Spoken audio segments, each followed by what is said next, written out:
Adik-adik, pernahkah kalian berada di dekat gedung pencakar langit, lalu melihat ke arah puncak gedung tersebut? Kira-kira berapa ya jarak kita ke puncak gedung tersebut? Adik-adik ada yang tahu caranya?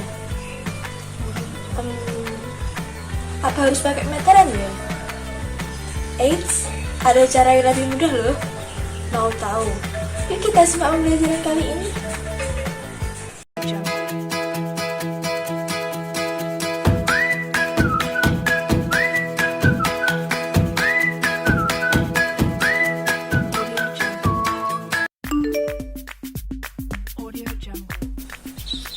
Assalamualaikum adik-adik. Bagaimana kabarnya hari ini? Semoga kita sehat selalu ya. Belajar matematika bareng kakak yuk.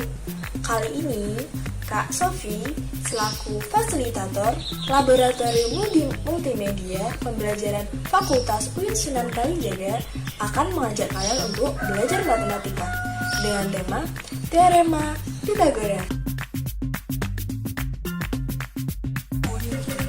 Nah, tujuan dari pembelajaran kali ini adalah agar adik-adik dapat mengetahui penemu dari Teorema Pythagoras.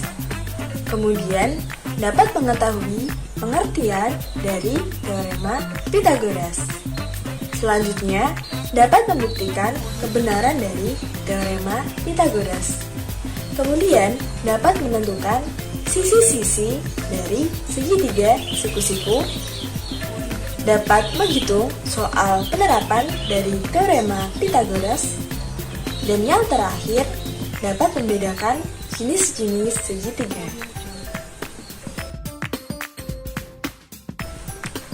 Adik-adik, pernahkah kalian memperhatikan bentuk-bentuk dari segitiga? Bentuknya sangatlah beragam bukan? Kira-kira semua segitiga bisa gak ya pakai Teorema Pythagoras? Terus, bagaimana ya cara membedakan bentuk-bentuk dari segitiga? Kali ini kita akan belajar mengenai Teorema Pythagoras. Eits, namun sebelumnya kita akan berkenalan dulu dengan penemu dari Teorema Pythagoras. Adik-adik ada yang tahu tidak siapa penemu dari Teorema Pythagoras itu? Nah, penemu dari Teorema Pythagoras adalah Pythagoras. Pythagoras adalah seorang ahli matematika dan filsafat yang lahir di Pulau Samos, Yunani, sekitar tahun 570 sebelum Masehi. Adik-adik, banyak sekali penemuan dari Pythagoras ini, sehingga beliau dijuluki sebagai Bapak Bilangan. Namun, penemuan dari Pythagoras yang sangat terkenal hingga saat ini adalah Teorema Pythagoras. Teorema Pythagoras adalah sebuah teori yang menunjukkan hubungan dari sisi-sisi pada segitiga siku-siku. Teori ini menyatakan bahwa kuadrat dari sisi miring suatu segitiga siku-siku sama dengan jumlah kuadrat dari sisi-sisi lainnya, yaitu sisi alas dan sisi tegak dari segitiga siku-siku. Nah, sekarang kita akan membuktikan teorema dari Pythagoras ini. Adik-adik, kira-kira benar gak ya teorema Pythagoras ini? Nah, yuk kita buktikan bersama-sama. Untuk membuktikan teorema Pythagoras, di sini kita memakai pembuktian teorema Pythagoras dengan menggunakan luas segitiga siku-siku dan luas persegi oleh Pythagoras. Nah, lihat gambar di samping. Untuk membuktikan kebenaran dari teorema Pythagoras, kita harus membuktikan bahwa luas persegi yang besar sama dengan luas dari 4 segitiga siku-siku ditambah dengan luas persegi yang kecil. Dengan menguraikan luas dari persegi yang besar dan luas 4 segitiga serta luas persegi kecil, didapatkan hasil sebagai berikut. Nah, dari situ terbukti bahwa sisi miring yaitu C kuadrat sama dengan A kuadrat ditambah B kuadrat.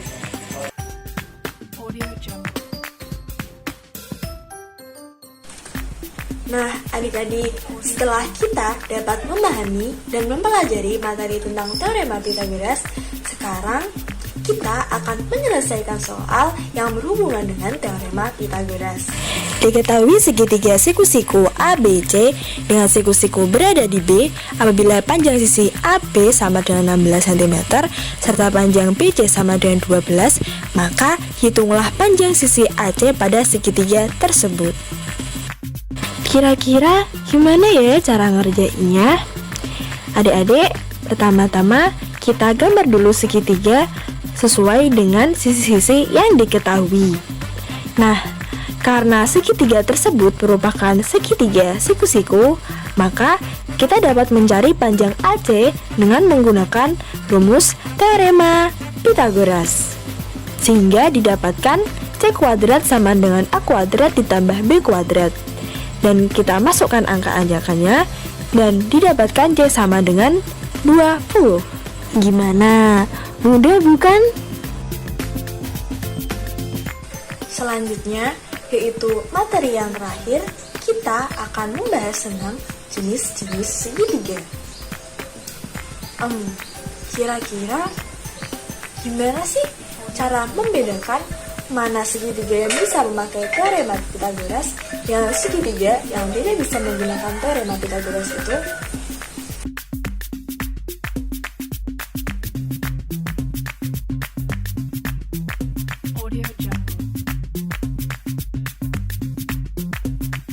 Sebagai contoh, diketahui sebuah segitiga siku-siku dengan panjang sisi miringnya atau sisi terpanjangnya yaitu C, serta panjang sisi-sisi penyikunya yaitu A dan B. Sehingga untuk membedakan jenis dari segitiga tersebut, kita dapat menggunakan acuan sebagai berikut.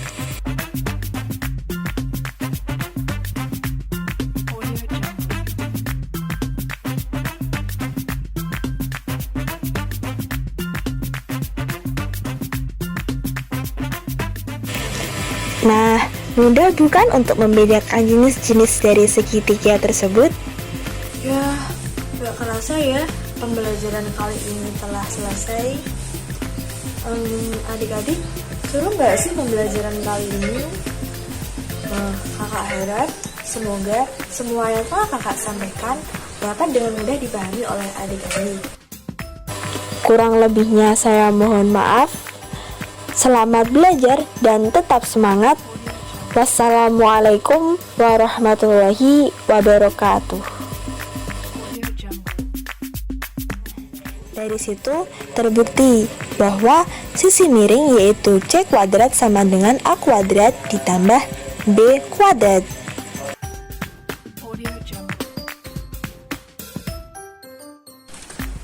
Nah, adik-adik, setelah kita dapat memahami dan mempelajari materi tentang teorema Pythagoras, sekarang kita akan menyelesaikan soal yang berhubungan dengan teorema Pythagoras.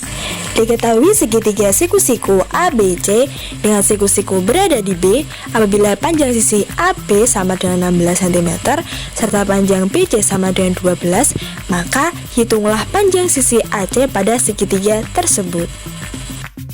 Kira-kira gimana ya cara ngerjainnya? Adik-adik, pertama-tama kita gambar dulu segitiga sesuai dengan sisi-sisi yang diketahui.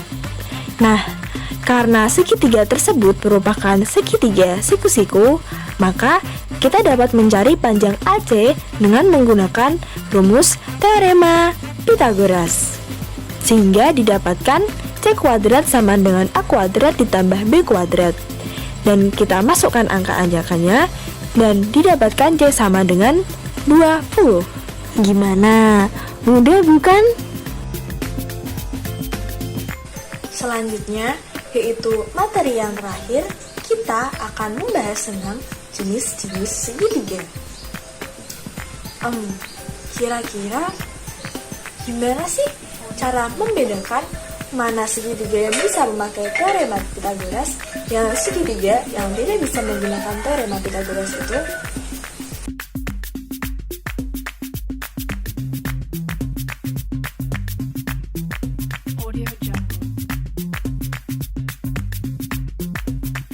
Sebagai contoh, diketahui sebuah segitiga siku-siku dengan panjang sisi miringnya atau sisi terpanjangnya yaitu C, serta panjang sisi-sisi penyikunya yaitu A dan B. Sehingga untuk membedakan jenis dari segitiga tersebut, kita dapat menggunakan acuan sebagai berikut.